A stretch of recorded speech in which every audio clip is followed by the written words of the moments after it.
memuliakan tamu adalah salah satu cabang keimanan. Artinya yang menjadikan iman seseorang itu sempurna diantaranya adalah dengan memuliakan tamu. Kita dalam kehidupan sehari-hari kita, tentu kita pernah didatangi oleh tamu. Orang lain yang datang ke rumah kita, itu tamu.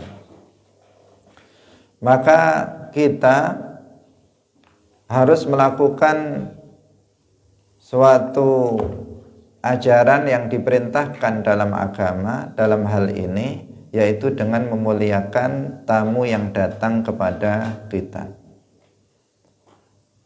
Ini adalah sebuah akhlak mulia yang diajarkan oleh Rasulullah dan juga diajarkan oleh para nabi sebelum Nabi Muhammad sallallahu alaihi wasallam.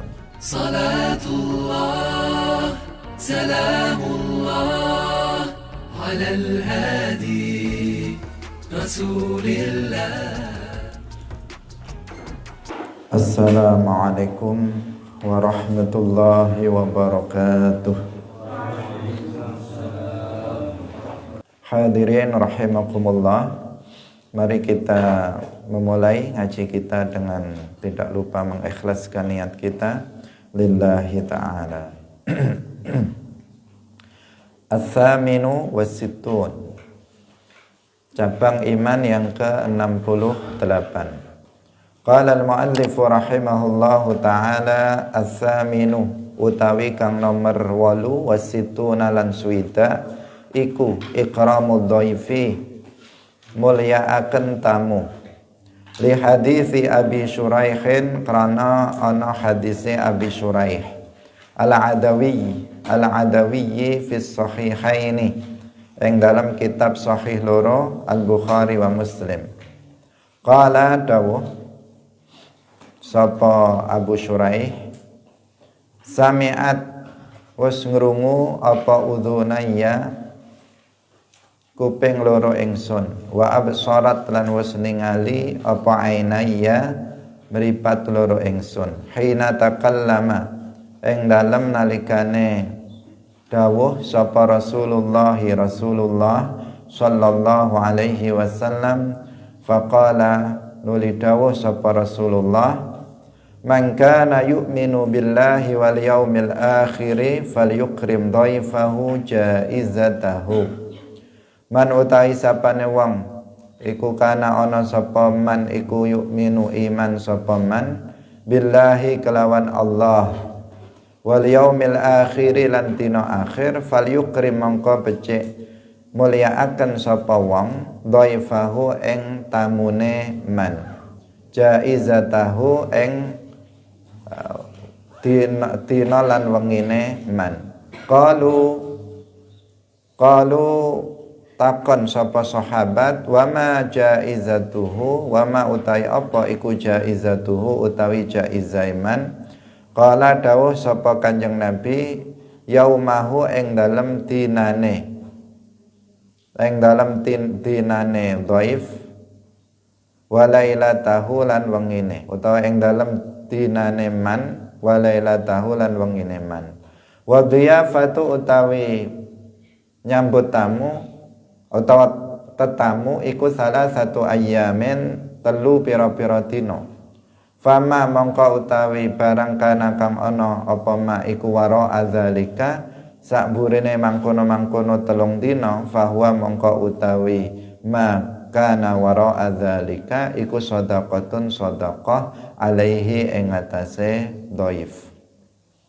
Wa qala lan dawuh sapa Kanjeng Nabi, mangkana yu'minu billahi wal yaumil akhir, man utai sapane wong iku kana ana sapa man iku yu'minu iman sapa man billahi kelawan Allah wal yaumil akhir lan dina akhir, falyaqul mongko becik ngucap sapa man khairan ing kebagusan, auliyasmut lan utawa becik yen ta meneng sapa wong.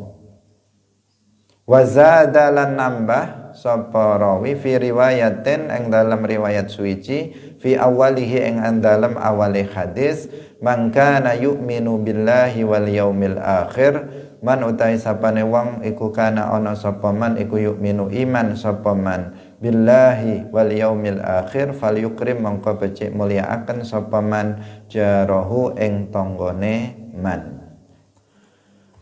Hadirin hadirat kaum muslimin muslimat rahimakumullah, memuliakan tamu adalah salah satu cabang keimanan. Artinya yang menjadikan iman seseorang itu sempurna diantaranya adalah dengan memuliakan tamu.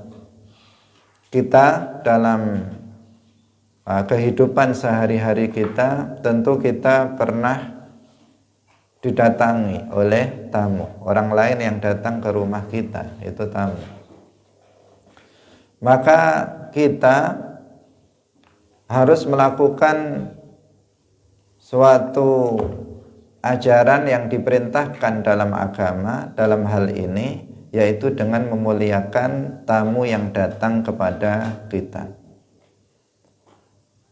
Ini adalah sebuah akhlak mulia yang diajarkan oleh Rasulullah dan juga diajarkan oleh para nabi sebelum Nabi Muhammad sallallahu alaihi wasallam. Dan tradisi memuliakan tamu ini dalam sebagian masyarakat itu ada yang sudah mulai menghilang, ada yang sudah mulai berkurang. Kalau tradisi di sebagian daerah, di daerah kita, di Indonesia secara umum, di Jawa atau di Madura dan sebagainya, ini masih kuat tradisi memuliakan tamu. Nah, memuliakan tamu bisa dilakukan dengan beberapa hal. Misalnya yang paling pokok adalah dengan menyambut tamu itu dengan wajah yang ceria.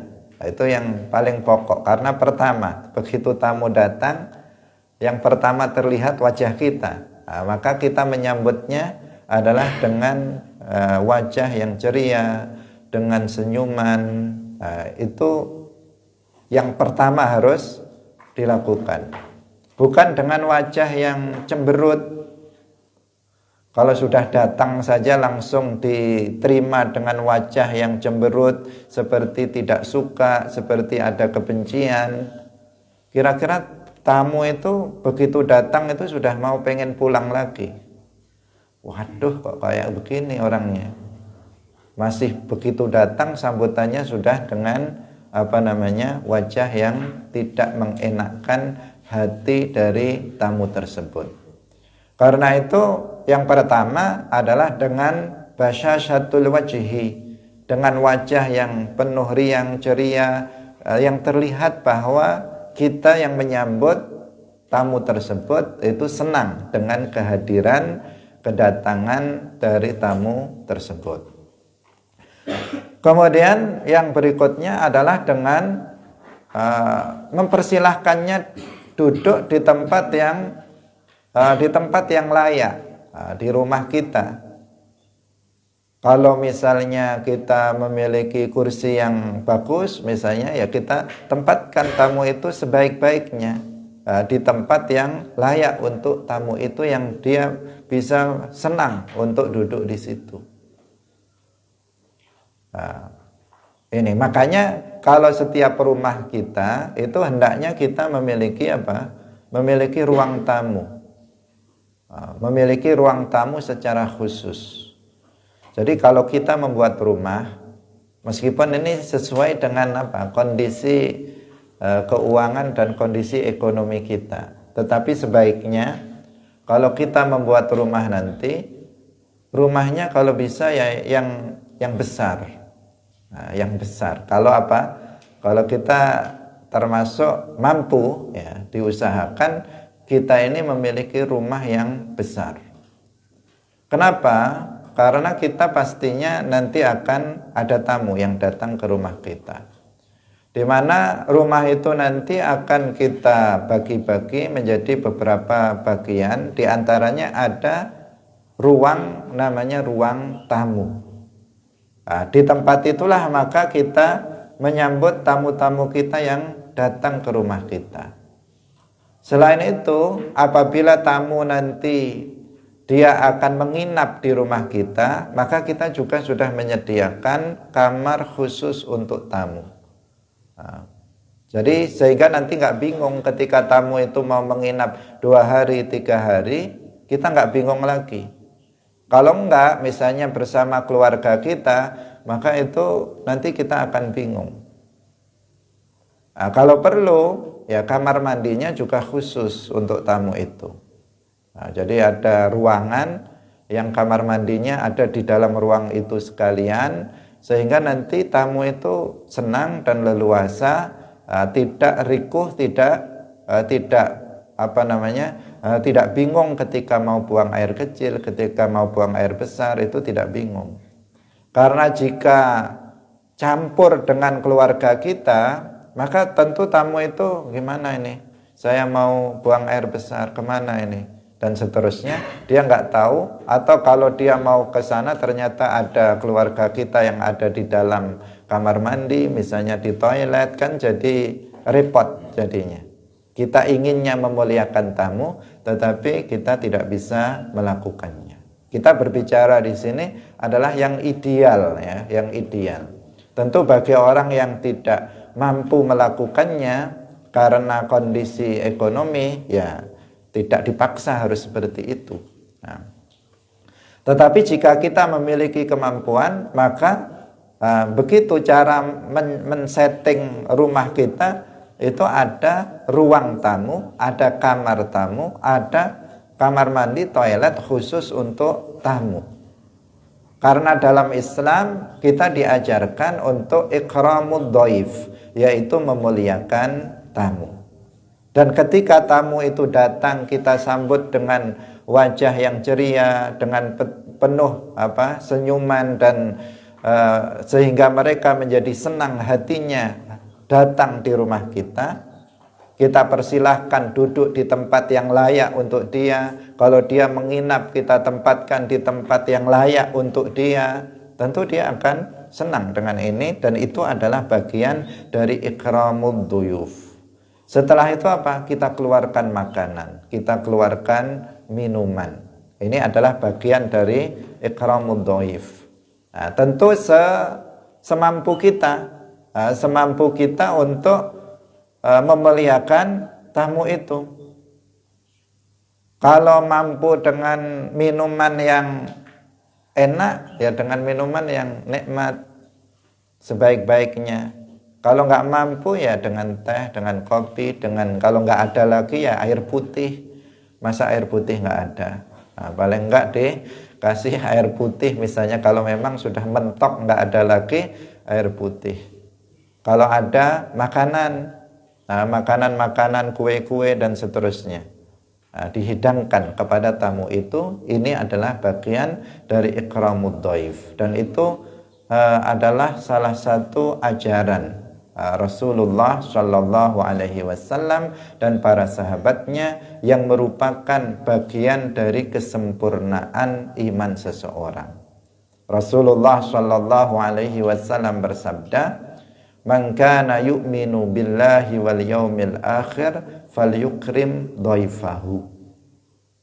Barang siapa yang beriman kepada Allah dan hari akhir, maka hendaknya dia memuliakan tamunya. Jadi ini bukan hal yang remeh, tetapi sesuatu yang berpahala, dan pahalanya adalah besar memuliakan tamu ini. Kita berusaha untuk memuliakan tamu ini dengan sebaik-baiknya,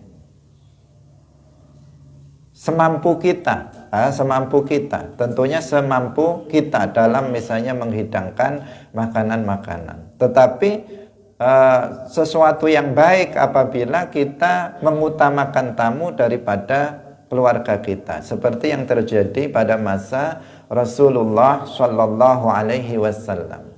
Ada seorang dari kaum Ansar namanya Abu Talhah. Abu Talhah. Suatu ketika Rasulullah dengan sahabatnya datang ke rumah beliau di waktu malam. Di waktu malam. Maka di sini Abu Talhah ingin memuliakan Rasulullah Shallallahu Alaihi Wasallam, tamu agung yang datang ke rumah beliau, bukan tamu biasa. Rasulullah dengan sahabatnya. Ketika itu Abu Talhah berkata kepada istrinya, hidangkan makanan untuk Rasulullah.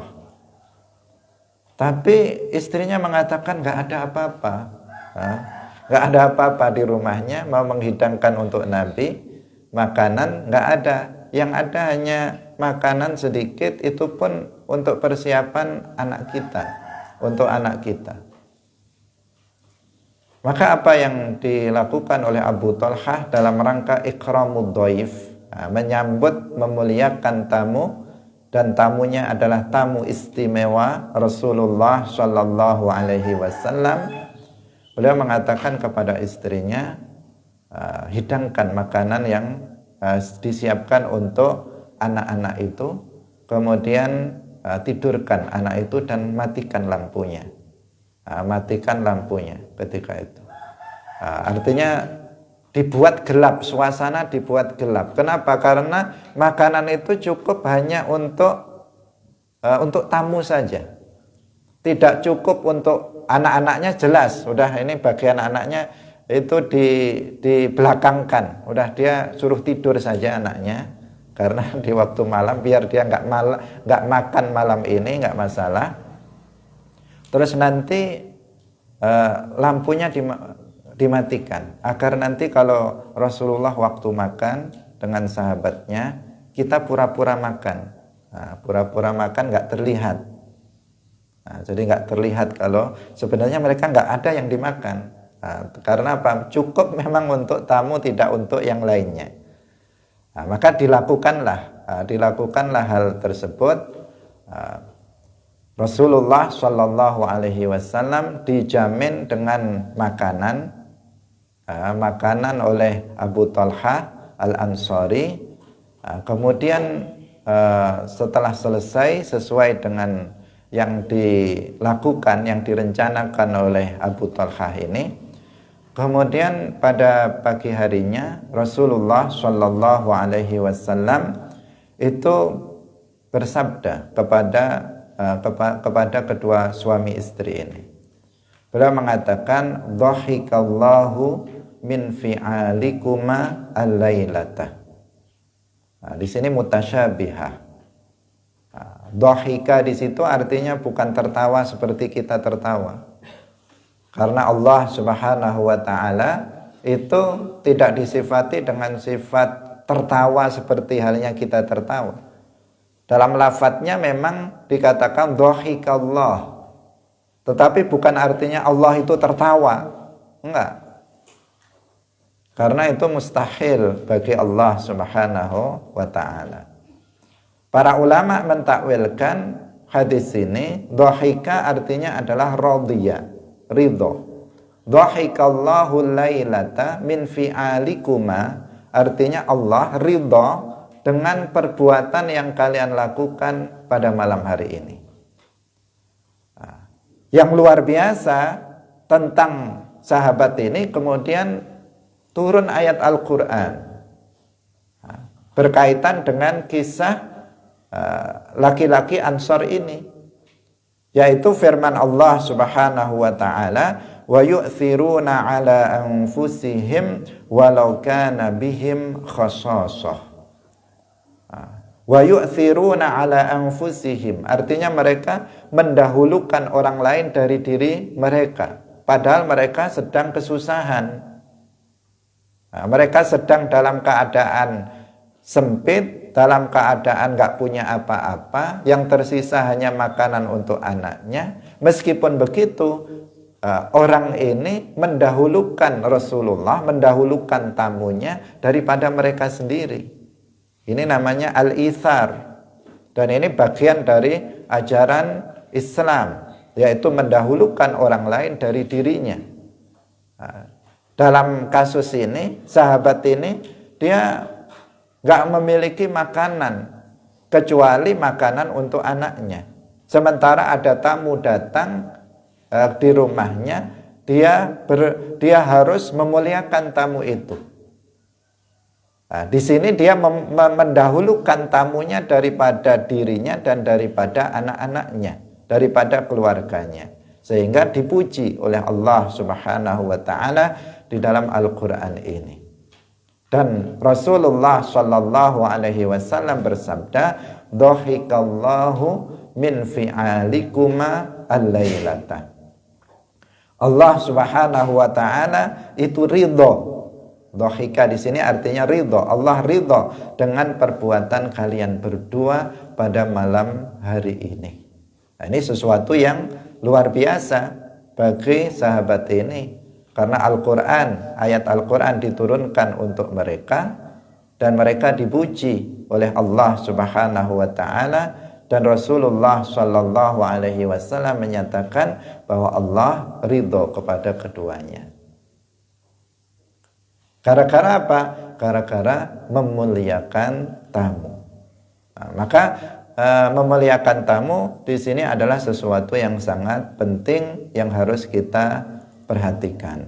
Nah, yang paling penting tadi kita katakan dalam menyambut tamu adalah keramahan kita dalam menyambutnya.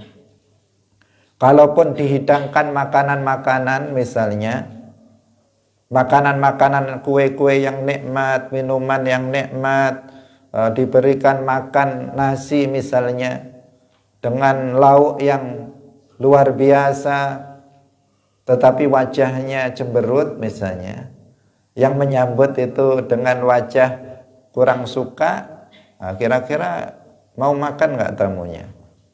Ya berat, meskipun enak tapi wajahnya kayak begini, dia akan segera pulang saja.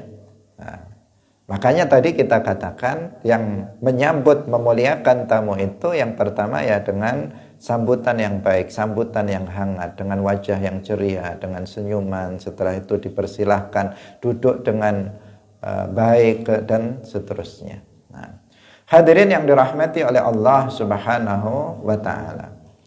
Tadi kita katakan bahwa menyambut tamu ini adalah juga menjadi ajaran para nabi sebelumnya.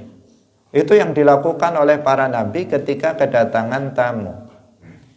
Seperti yang dilakukan oleh Nabi Ibrahim alaihissalam. Pernah ada para malaikat yang bertamu kepada Nabi Ibrahim alaihissalam. Para malaikat ini merubah wujudnya menjadi manusia laki-laki, karena para malaikat itu mereka qad yatashakkalun, terkadang mereka merubah wujudnya, bisa merubah wujudnya, dan terkadang mereka merubah wujudnya menjadi manusia laki-laki, bukan perempuan. Nah, nggak ada malaikat yang merubah wujud jadi perempuan. Yang ada para malaikat merubah wujud menjadi laki-laki, seperti yang terjadi pada zaman Nabi Lut alaihissalam, pada zaman Nabi Ibrahim alaihissalam, demikian juga pada masa Rasulullah Shallallahu alaihi wasallam. Jibril dalam banyak kesempatan ketika datang kepada Nabi, maka malaikat Jibril merubah wujudnya menjadi seorang laki-laki. Tetapi hakikat dari para malaikat itu laisu dzukuran wa laisu inasan. Para malaikat itu bukan laki-laki dan juga bukan perempuan. Jika mereka itu merubah wujud menjadi seorang laki-laki, maka itu min ghairi alati dzukurah, tanpa alat kelamin laki-laki, karena memang mereka sebenarnya bukan laki-laki dan juga bukan perempuan. Ini sifat dari para malaikat. Ketika bertamu kepada Nabi Ibrahim alaihissalam, sekumpulan malaikat ini dalam bentuk manusia laki-laki. Nabi Ibrahim alaihissalam awalnya nggak tahu kalau itu adalah para malaikat. Maka apa yang beliau lakukan? Beliau menyambut tamunya dengan sangat baik, bahkan beliau kemudian menyembelih sapi, anak sapi, menyembelih sapi untuk sebagai hidangan makanan bagi mereka. Tapi para malaikat makan atau tidak? Ya tidak, karena para malaikat sifatnya la ya'kulun wa la yashrabun. Mereka tidak makan dan juga tidak minum. Tapi karena Nabi Ibrahim alaihissalam tidak tahu sebelumnya bahwa yang datang adalah para malaikat, maka beliau kemudian repot dalam rangka ikramud dhaif. Beliau bukan hanya menyembelih sesuatu yang kecil, menyembelih sapi untuk para tamunya. Menunjukkan bahwa beliau luar biasa dalam memuliakan tamu. Bukan kemudian tamu nggak dikenal lagi, udah nggak usah dikasih apa-apa. Bukan seperti itu. Karena sebagian kita ini kan terkadang juga pilih-pilih tamu, dan itu tidak selayaknya seperti itu. Kalau tamunya sudah kita kenal, apalagi tamunya orang kaya atau tamunya orang terhormat, maka kita menghormatinya luar biasa.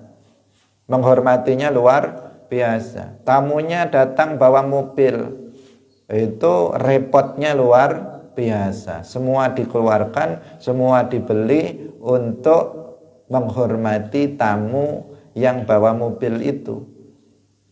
Tapi jika tamunya berjalan kaki atau naik sepeda ontel misalnya, orang miskin, kadang buka pintunya pun lama. Buka pintunya pun lama. Tetapi kalau orang bawa mobil segera, dia cepat-cepat dibukakan pintunya. Ini sering di antara kita melakukan hal yang seperti itu. Seharusnya tidak begitu. Tamu siapapun yang datang ke rumah kita, maka kita menyambutnya dengan baik, memuliakannya sebagai seorang tamu. Dan seperti yang kisah tadi kita sebutkan, bahwa memuliakan tamu tidak disyaratkan kita harus menjadi orang kaya untuk bisa memuliakan tamu. Kita orang miskin pun bisa memuliakan tamu sesuai dengan kemampuan kita. Sesuai dengan kemampuan kita. Karena yang terpenting dalam memuliakan tamu itu adalah bukan kemewahan dari makanan yang kita hidangkan. Bukan itu. Tetapi yang terpenting bagi kita adalah bagaimana cara kita menyambut tamu itu. Jika kita menyambutnya dengan baik, dengan penuh senyuman, dengan sopan santun dan seterusnya, maka tamu itu tentu dia akan senang. Meskipun hidangannya hanya misalnya hanya ubi rebus misalnya, atau hanya pisang goreng misalnya. Tetapi itu akan terasa nikmat apabila disambut dengan sambutan yang menyenangkan, dengan wajah yang ceria, maka tamunya akan dengan senang hati memakannya. Bahkan bisa habis satu piring jika sambutannya itu baik. Sebaliknya jika penuh misalnya kue-kuenya, makanan yang lezat-lezat, tetapi yang punya rumah besengut wajahnya, besengut itu enggak ceria, terlihat dongkol, terlihat enggak suka, maka tamunya pun enggak semangat untuk memakannya. Maka dikatakan bahwa untuk bisa memuliakan tamu tidak disyaratkan dia harus orang kaya. Orang miskin pun bisa menyambut tamu. Karena ajaran Islam itu ajaran yang mudah, siapapun bisa untuk melakukannya, termasuk dalam menyambut tamu ini, siapapun bisa untuk melakukannya.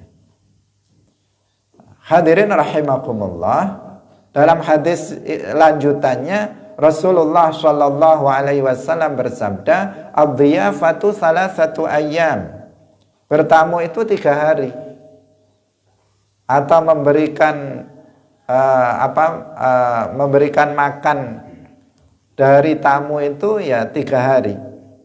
Kalau lebih, maka itu sedekah. Famakana wara'a dzalika fahuwa shadaqatun alaihi. Bukan berarti sebelumnya bukan sedekah. sedekah juga, mulai hari pertama, hari kedua, hari ketiga, itu sedekah juga. Tetapi ini dalam rangka untuk memberikan pemahaman bahwa bertamu seseorang itu dalam bertamu itu diisyaratkan jangan lebih 3 hari.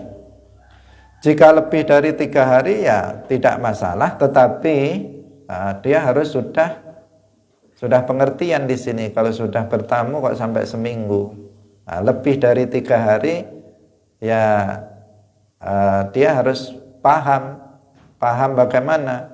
Ya jangan tidur makan aja di rumah orang, karena dia sudah lebih dari, ketika dia masih 3 hari, maka yang punya rumah dia menjamunya dengan makanan-makanan pagi, sarapan, sore misalnya, dia dijamu selama 3 hari. Kalau lebih dari 3 hari ya jangan diteruskan seperti itu. Kalau sudah cukup hajatnya ya dia segera pulang agar tidak merepotkan tuan rumah. Kalau masih ada hajat yang perlu dilakukan misalnya, ya bisa terus, tetapi dia juga harus pengertian, misalnya dengan membantu tuan rumahnya, dengan ikut bersih-bersih kamarnya, ikut bersih rumahnya dan seterusnya. Karena dia di sini sudah melebihi waktu dari 3 hari.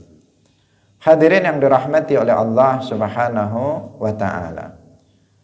Ini memberikan, hadis ini memberikan isyarat kepada para tamu. Tamu itu harus pengertian, itu jangan memberatkan tuan rumah.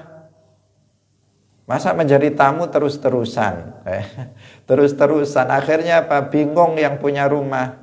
Kalau yang punya rumah itu orang kaya raya, nggak masalah. Tapi kalau kita bertamu kepada orang yang pas-pasan, itu kan jadi repot. Ini sudah 3 hari nggak pulang-pulang tamunya. Gimana cari lauknya, bagaimana cari makanannya, bingung. Kita jadi tamu hendaknya itu tahu bahwa ad-dhiyafatu salasatu ayyam, hanya 3 hari saja menjamu tamu itu 3 hari. Setelah itu kita harus pengertian ya. Kalau misalnya masih di situ memang diperlukan, ya udah belikan beras misalnya, atau belikan sesuatu biar dimasak untuk dia dan keluarga di situ. Ikut melakukan sesuatu yang yang dilakukan oleh tuan rumahnya. Hadirin yang dirahmati oleh Allah Subhanahu wa taala. Jadi tradisi menjamu tamu dengan makanan-makanan yang sebaik-baiknya itu adalah memang tradisi yang diperintahkan dalam Islam. Ada sebuah cerita, kisah seorang yang dermawan. Ada seseorang yang orang ini memiliki seekor kuda, seekor kuda yang bagus. Kudanya bagus dan mahal. Bagus dan mahal, karena kuda itu kan jenisnya bermacam-macam. Ada yang murah, ada yang mahal, tergantung kepada jenisnya. Laki-laki ini memiliki kuda yang bagus, kuda yang mahal. Jika dibeli, jika dijual, maka ini harganya sangat mahal. Suatu ketika ada seseorang yang datang dari jauh. Orang ini bertamu kepada laki-laki ini, tujuan awalnya adalah untuk akan beli kuda yang laki-laki itu miliki. Dia pun datang ke rumah itu bertamu, disambut dengan baik oleh pemilik kuda ini. Dengan cara apa? Salah satunya dia dengan menyembelih kuda yang terbaik. Disembelih. Disembelih untuk dihidangkan, karena daging kuda itu halal, bukan haram. Daging kuda boleh untuk dimakan oleh umat Islam. Disembelih kuda yang mahal, terbaik yang dia miliki itu disembelih untuk tamunya, dalam rangka untuk ikramud dhaif, menyambut dan memuliakan tamu dia yang datang dari jauh. Setelah itu Setelah sehari dia di situ, 2 hari, 3 hari. Setelah 3 hari bertamu, kemudian dia menyampaikan hajatnya. Pak, misalnya kalau di sini saya ingin kedatangan kami ke sini, ini tujuannya adalah untuk membeli kuda Bapak yang harganya, yang sifatnya seperti ini, yang mahal itu, yang kuda yang terbagus itu. Kemudian dia mengatakan, lah kudanya sudah kamu makan, kudanya sudah kamu makan, karena sudah disembelih untuk makan dia. Nah, ini sesuatu yang luar biasa. Nah, dalam penyambutan terhadap tamu, dipilihkan yang terbaik untuk tamu tersebut. Nah, itulah yang seharusnya kita lakukan. Dan ini harus kita biasakan. Ini akan menimbulkan keberkahan untuk kita yang ditamui. Sebagian orang ada yang mengatakan tamu itu membawa rizki, datang membawa rizki. Nah, kenapa? Ya, kenyataannya memang banyak seperti itu, karena setiap orang itu kan sudah dijamin rizkinya oleh Allah Subhanahu wa ta'ala. Ketika dia datang ke rumah kita, artinya ada jaminan rizki untuk dia melalui kita. Rizki untuk dia tetapi melalui kita. Karena setiap orang itu ada rizkinya masing-masing. Seseorang tidak akan mati kecuali dia telah memakan rizki yang telah Allah Subhanahu wa ta'ala tetapkan untuk dia. Karena itu seseorang tidak perlu khawatir jika dia memiliki tamu. Apalagi kalau tradisi di Jawa misalnya, semakin banyak tamu, semakin banyak rizkinya. Sehingga sebagian orang senang, banyak tamu. Para kiai itu tamunya banyak. Setiap hari hanya menyambut tamu saja. Sebagian ada yang menyambut tamu. Semakin banyak tamu maka semakin banyak rizkinya. Bukan hanya dia menghidangkan makanan untuk mereka, karena tradisi di kita ini tamu kalau datang ke kiai misalnya, datang ke orang soleh itu bawa oleh-oleh, kadang bawa amplop yang ada isinya dan seterusnya. Terkadang kalau di Jawa seperti itu, apalagi kiai-kiai besar atau kiai-kiai yang sangat terkenal, banyak sekali tamunya. Kadang sehari bisa penuh dengan tamu, apalagi kalau hari raya. Nggak bisa istirahat untuk dari menyambut tamu. Dan itu sangat berat, menyambut tamu itu sesuatu yang sangat berat, karena dia harus duduk saja menyambut tamu yang datang. Sampai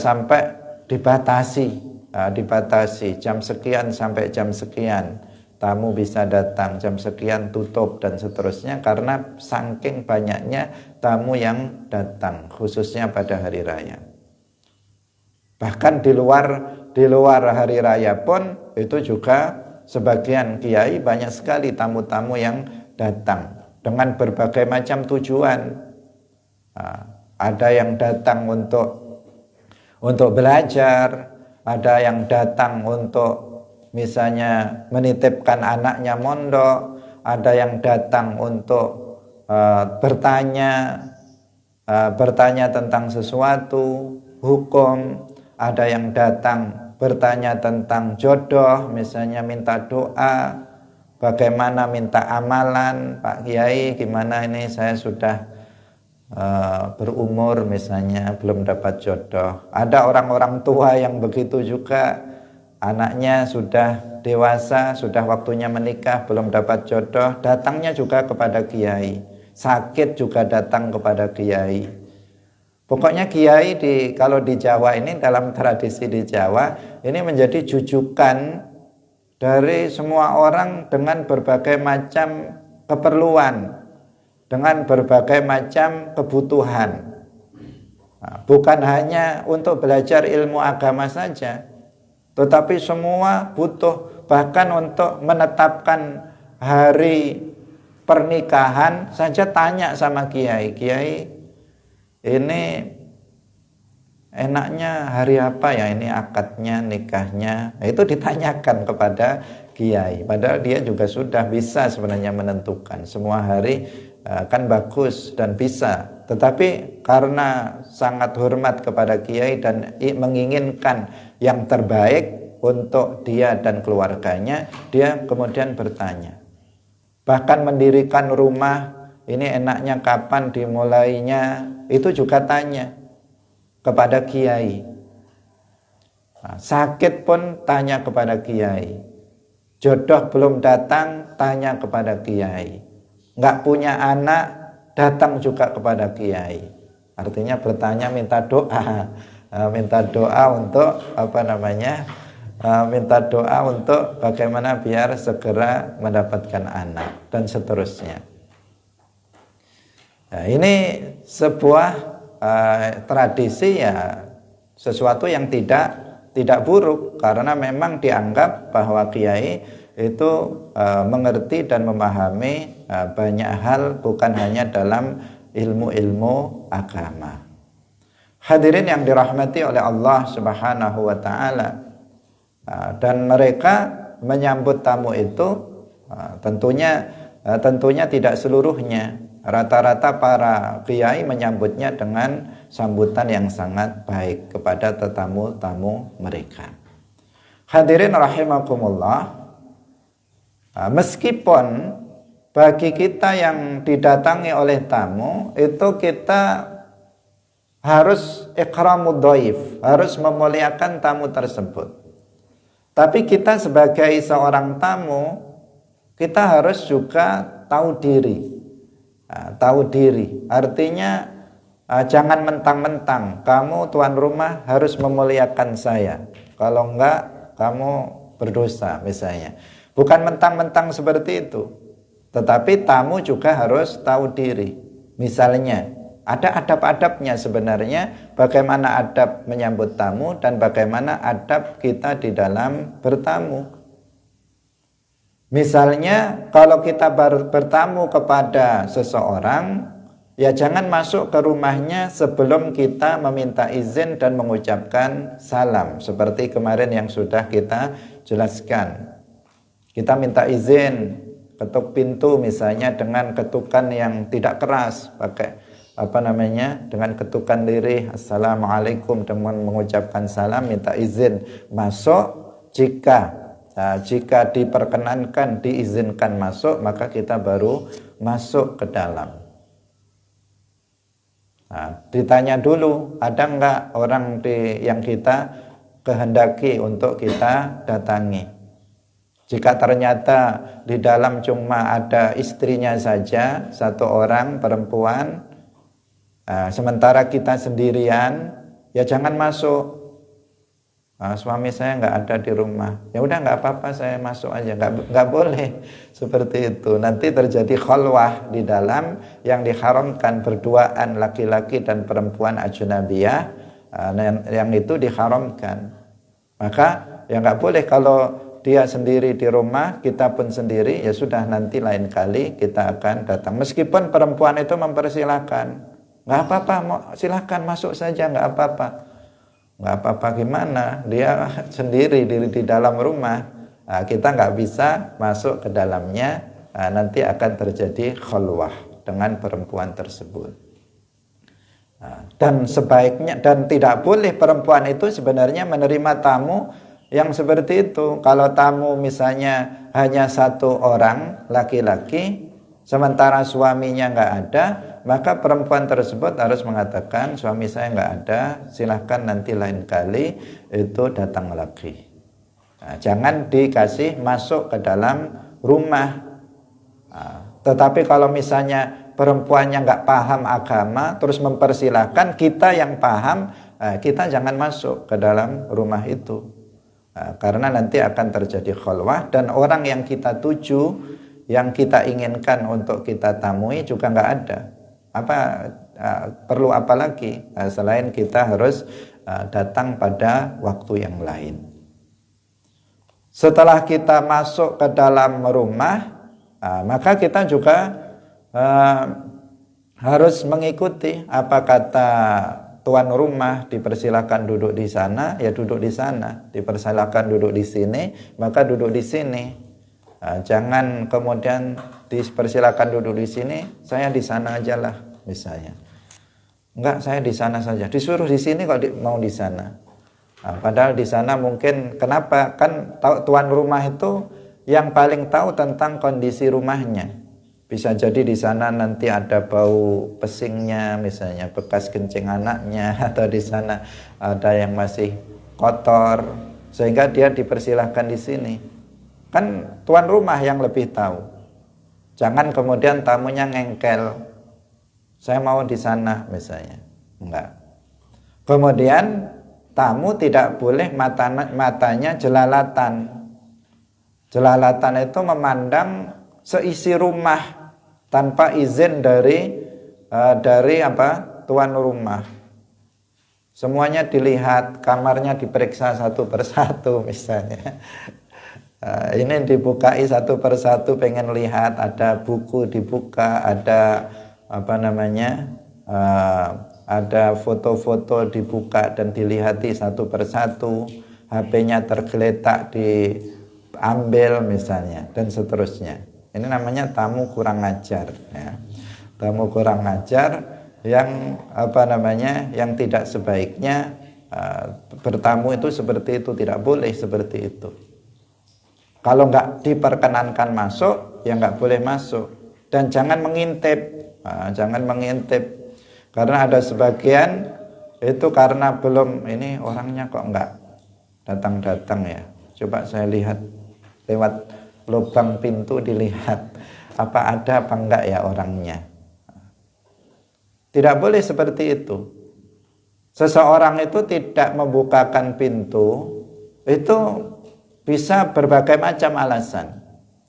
Bisa jadi di dalam rumah itu masih ada perempuan yang mungkin belum belum menutup aurat, ada istrinya atau ada anak perempuannya. Kalau di dalam rumah kan dia misalnya tidak memakai kerudung, masih terbuka kepalanya, kan bisa jadi seperti itu. Sehingga untuk membuka pintu ya perlu persiapan dulu. Dipersilakan istrinya, anaknya untuk ke belakang misalnya atau menutup aurat dulu, baru dia buka pintu. Tapi sebagian tamu ini kan nggak sabar.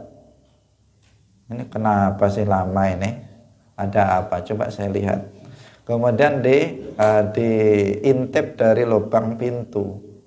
Ini namanya juga tamu kurang ajar. Nggak boleh seperti itu. Dia harus bersabar. Kalau kemudian dia sudah mengucapkan salam 3 kali misalnya, kok tetap tidak tidak dibuka, bisa jadi memang orangnya nggak ada, atau bisa jadi orangnya sedang tidur, atau bisa jadi orangnya tidak berkenan untuk kita bertamu, maka kita ya pergi. Lain kali jika kita memang butuh, kita datang lagi untuk bertamu kepadanya. Jadi meskipun tamu harus dihormati, tetapi tamu juga harus menjaga adabnya sebagai seorang tamu tadi. Di antaranya tadi ya maksimal adalah 3 hari. Lebih dari itu maka dia harus juga memperhatikan memperhatikan kebutuhan dia sendiri, makan dia sendiri dan seterusnya. Jangan sampai memberatkan, jangan sampai merepotkan tuan rumah, orang yang ditamui. Hadirin yang dirahmati oleh Allah Subhanahu wa taala, ini adalah bagian dari ajaran Islam yang penting untuk kita amalkan dan perhatikan. Jangan sampai tradisi menyambut tamu dengan baik ini hilang dari tradisi masyarakat kita. Ini bukan saja tradisi masyarakat suku ini dan suku itu, tetapi ini adalah tradisi Islam, akhlak Islam yang diajarkan oleh Rasulullah dan bahkan oleh para nabi sebelumnya. Itu yang harus kita perhatikan untuk kesempurnaan iman, karena ini adalah bagian dari cabang iman, artinya untuk menyempurnakan keimanan kita. Kita tahu bahwa iman bisa menjadi sempurna dengan berbagai macam amal ketaatan kepada Allah Subhanahu wa taala, di antaranya adalah dengan di antaranya dengan ikramud dhaif, memuliakan tamu. Saking pentingnya memuliakan tamu dalam Islam, di sini sampai Rasulullah mengatakan, man kana yu'minu billahi wal yaumil akhir falyukrim dhaifahu. Ajaran ini kemudian diamalkan bahkan oleh selain orang yang tidak beragama Islam atau orang umum. Orang umum itu kalau mereka agar usaha mereka itu sukses, itu kan selalu ada namanya apa? Mudhif. Mudhif itu penyambut tamu. Ada namanya resepsionis. Jadi di hotel di depan itu sudah dipasang orang. Pesawat itu ada namanya pramugari. Untuk menyambut, silahkan kalian kalau naik pesawat kan ada yang jejer-jejer perempuan muda, itu mempersilahkan, silahkan mau masuk dipersilahkan, keluar dipersilahkan. Itu kan sebagai bagian sebenarnya yang mengambil dari ajaran Islam, yaitu memuliakan tamu. Maka kita sebagai orang Islam ini juga harus memuliakan tamu-tamu yang datang kepada kita, termasuk tamu-tamu kalau di pondok, misalnya tamu-tamu pondok pesantren, jangan sampai mereka itu kemudian terabaikan. Demikian pengajian kita pada pagi hari ini, semoga bermanfaat bagi kita semuanya dan kita semuanya bisa mengamalkannya. Barakallahu fikum, wallahu muwaffiq ila aqwamit thariq. Wassalamualaikum warahmatullahi wabarakatuh.